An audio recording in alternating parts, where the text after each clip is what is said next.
Ladri in azione a Schio, sparite alcune targhe di rame e ottone all'esterno dei negozi. Indagano i carabinieri.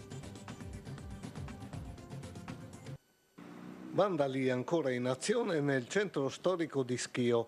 Qualche vetrina danneggiata, fioriere rotte, rubate persino le fascette in rame delle grondaie e le targhe in ottone di negozi e studi professionali. I commercianti lanciano l'allarme e chiedono al comune di intervenire. L'assessore alla sicurezza Roberto Dallaglio incontrerà presto le associazioni di categoria per delineare una efficace strategia. Ma la cosa mi preoccupa un po' di più perché da quanto si rileva hanno portato via alcune targhe di rame o bronzo che siano, e fascette eccetera eccetera. Questo mi ricollega un po' al fatto che abbiamo sentito nei giorni scorsi per TV in una stazione ferroviaria o comunque in una linea ferroviaria che hanno portato via questi fili di rame perché pare che questi metalli nobili siano particolarmente ricercati in questo periodo.